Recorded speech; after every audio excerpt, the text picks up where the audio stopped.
Welcome back, guys. We got a good one here for you since we are early in a new decade and in 2020. It's high time that we begin to look at these coins on the list that maybe you need to stop buying starting this year.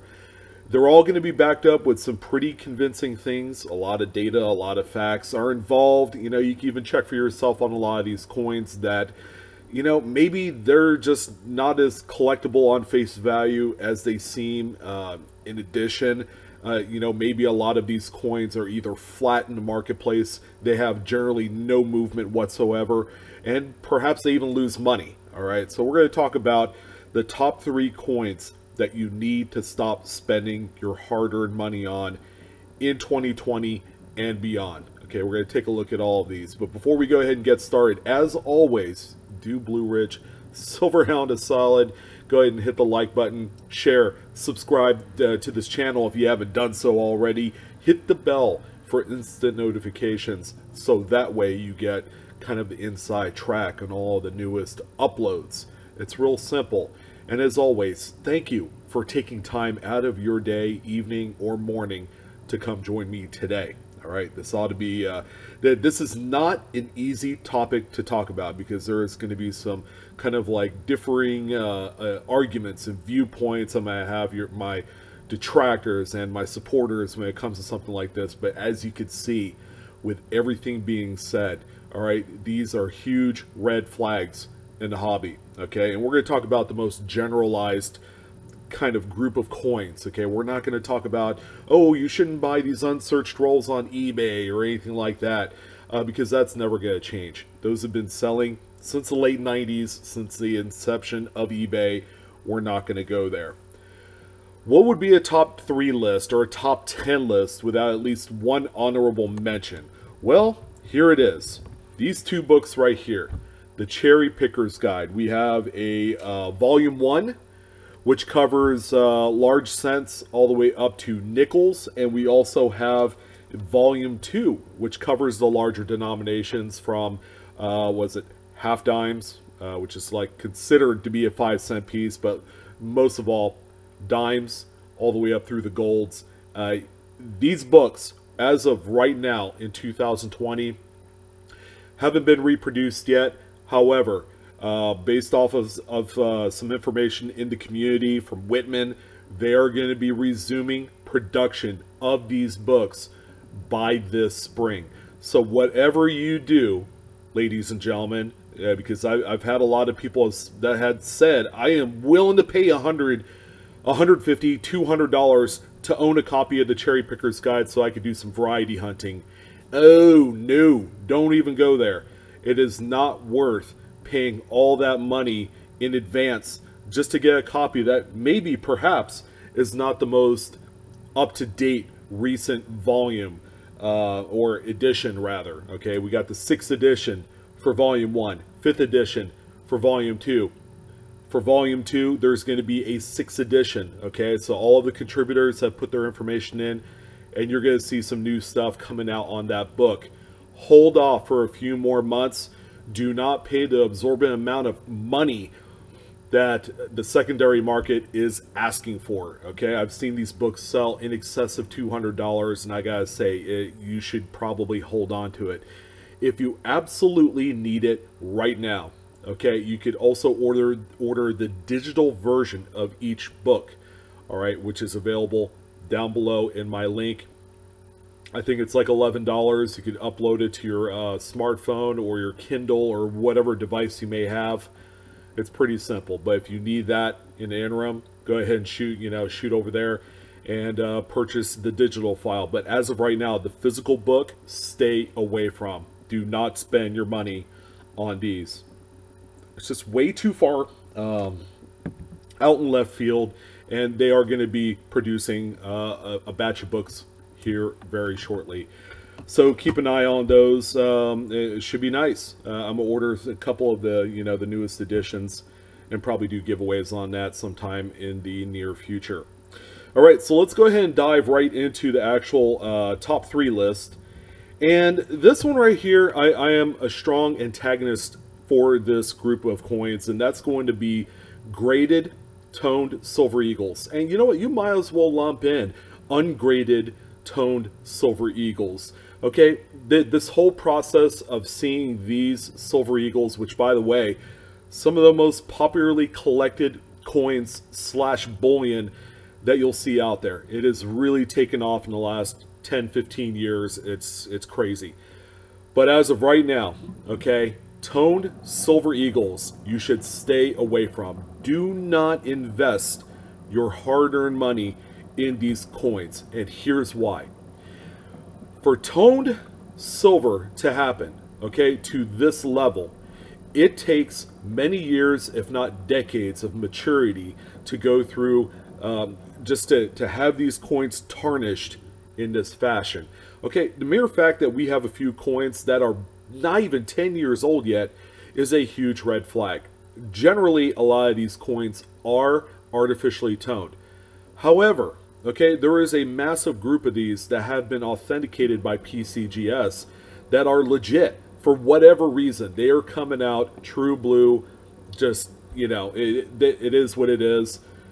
Here's a couple examples that you see here. We have the 1993 on the left that's sold on Great Collections for $67.62 as a mint state 68 through PCGS. Now here's a problem. A mint state 68 of this coin is nothing, okay? That's like a $25 coin graded in a 68.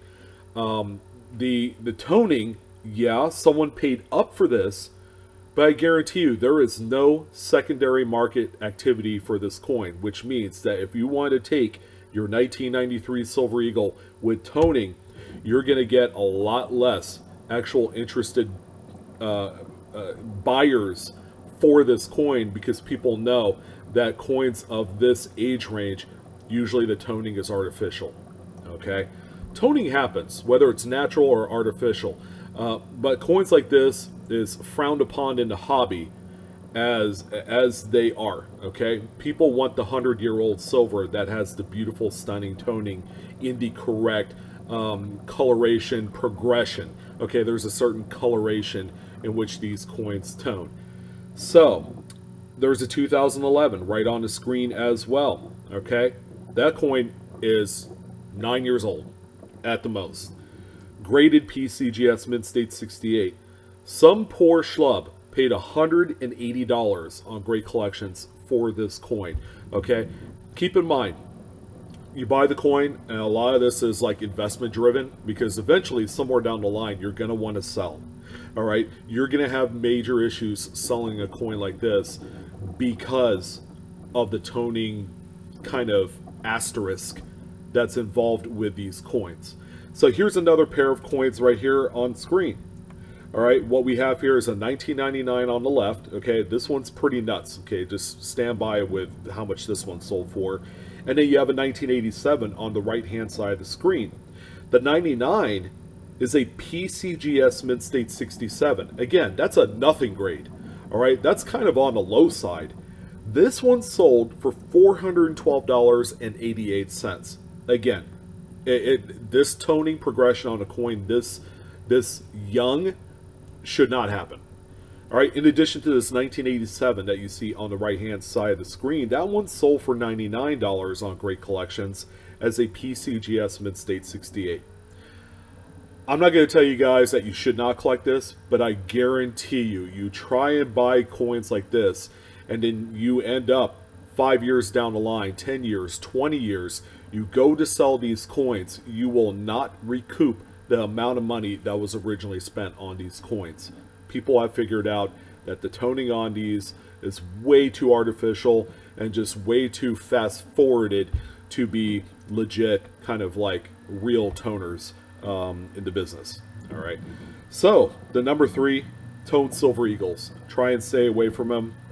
Some of you will probably beg to differ, because you know there's that aesthetic appeal that people do like, and I'm just shooting from the hip based off of the information that I've been given to me, that I've researched exhaustive on getting all this for you.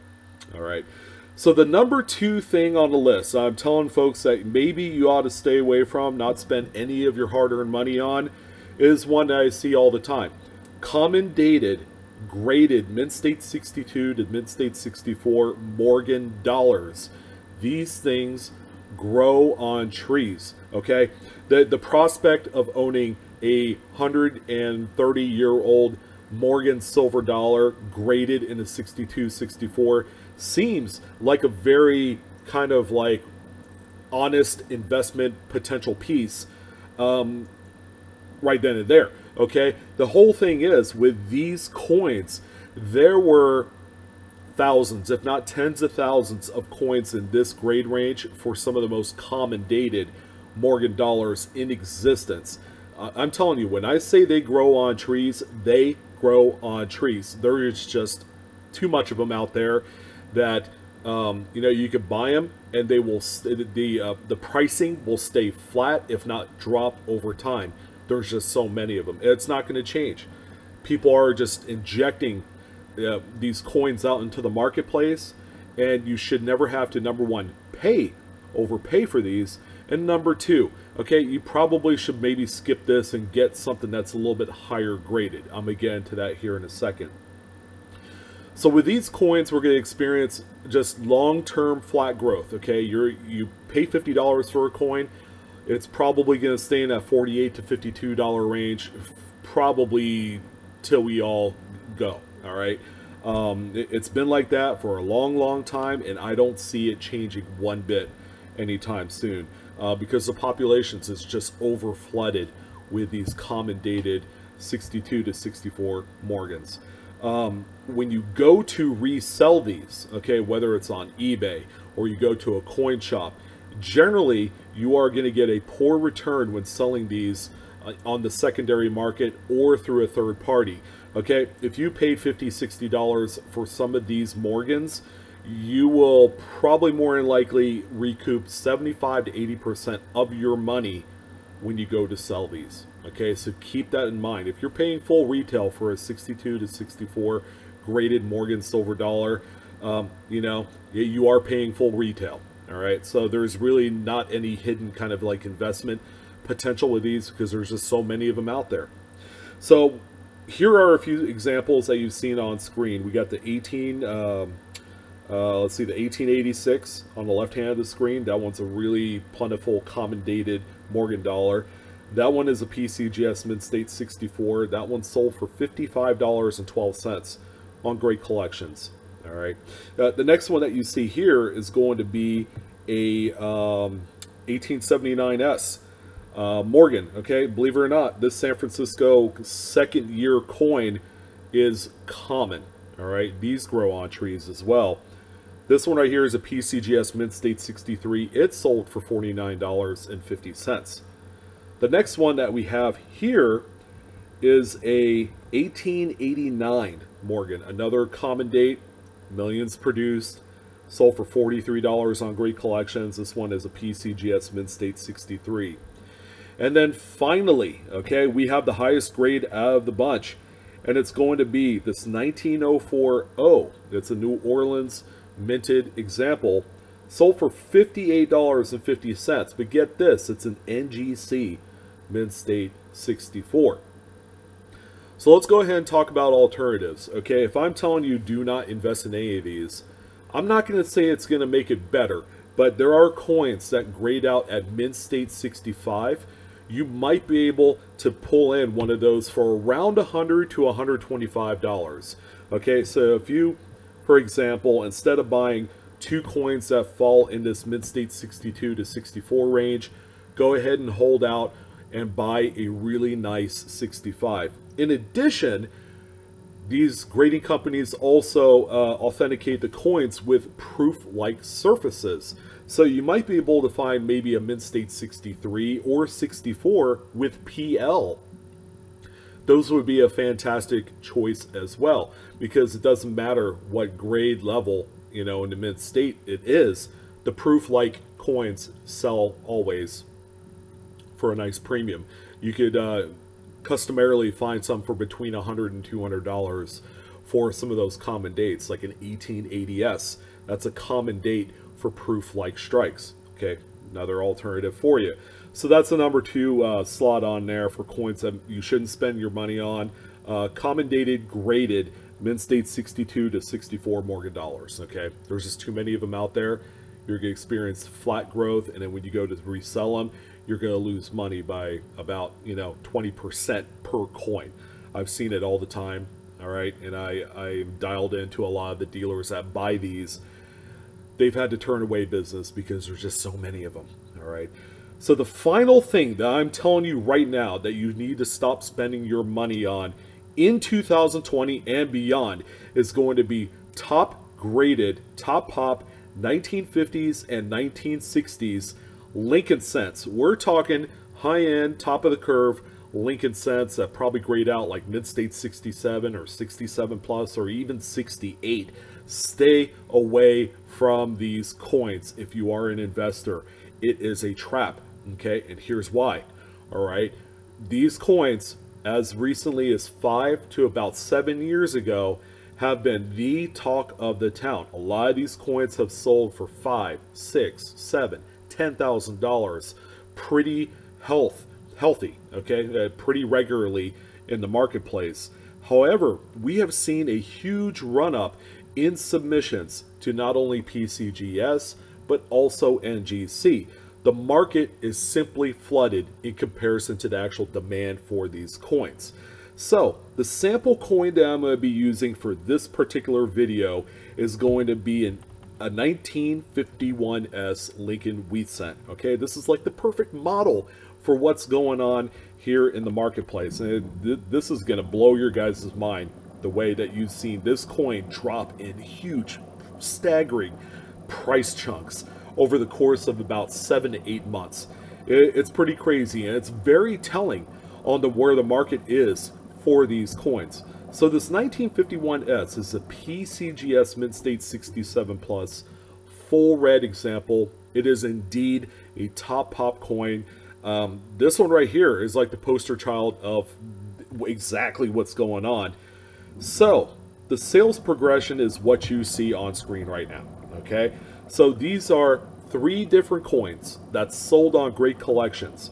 Notate the actual date on the right hand side of this list, and let's just go ahead and start from the bottom. Okay, April 14th of 2019, this coin in a 67 plus full red sold for $2,110.50. If you would have gotten this coin then, you probably thought you were a winner, because it's like, hey, you know what? This is going to go into my registry set, and it's a piece that I've been trying to fill, and I'm going to get more points on my registry database and all that great stuff. You feel pretty good at that point. A few months later, June 16th of 2019, a coin in the same grade, same authentication company, PCGS. This one sold on Great Collections in June for $1,182.32. Holy crapola. That's nearly $1,000 drop from the coin that sold in April to June. All right, that is a staggering amount of money. At this point, you're probably getting a little queasy in your stomach.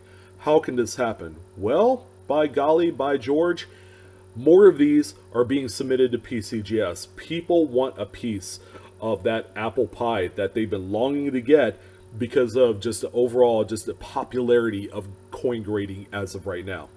And then finally, we are going to end it off on the most recent sale. As a matter of fact, it's a few days before Christmas, December 22nd, 2019. And as you can see here, guys, oh man, it's a lot of the value has been stripped out of this coin. Guaranteed, it's still a top pop coin, but now we have this example that's sold in December for only $815.62. I've never seen such a huge, dramatic departure from not even like 7-8 months ago to what it is today. All right, have we flattened out on coins like this to where it's like going to be $800 for every other one that comes out? You got to keep in mind, if supply supersedes demand, all right, this coin is a continually drop. It doesn't matter if it's the top grade in the grand scheme of things. And you're going to see a lot of this same thing happening for every single date and mint mark of 1950s and 1960s Lincoln cents. Again, 7, 8 years ago, this used to be kind of like the just you know, the brass ring of trying to make some money. All right, even I've talked about it 7, 8 years ago on my YouTube channel as being something to keep an eye out for. If you find it, go ahead and grade it. I'm probably partially the problem. I'm not gonna lie, I am. So you could throw stones at your screen and all that. But please, please, guys, be cautious. Probably stay away from these coins for the foreseeable future, because, you know, grading is continuous. It's a keep going on. People are going to be shooting and spending more money at PCGS and NGC for a very long time. All right, this is the new normal, and you know, it's just crazy how the price of this coin had dropped so hard in the course of 7, 8 months that, you know, it really is a red flag in the business. And if you guys are doing this and you're buying these coins, I know a few of you out there that are doing it because we've talked in the chats. Be careful. All right, be absolutely careful. This is not a dumping ground for investment money. Okay, it's trending down, and it's a continue to do that because people are just pumping new, fresh submissions to these authentication companies. So those are the 3 coins I say stop spending your money on now, especially if you're an investor. This is a very investor-driven video. And, you know, you should go no wrong, especially the Cherry Pickers Guide, because that's coming out here in a few months. There's no reason for you to spend $75, $100, $150 for a book. They're going to be reprinted. They're going to be better than ever. I want to thank you guys for joining in onto this video. Sorry to make it so long, but this is crazy. This is crazy stuff right here. And, you know, some of these look absolutely tempting to buy. Yes, I'm not going to stop you from buying any of these. Okay, if you enjoy it, please do. You're going to own, you know, a nice coin, hopefully, except the Tone Silver Eagles. I stay away from those. But in any event, I hope you guys got a little takeaway from the information here. I'm your host, Sean, with Blue Ridge Silverhound. As always, enjoy the hobby. That's what it's all about at the end of the day. Coinaholics, we are discovering together. You guys have a fantastic day, and I will see you on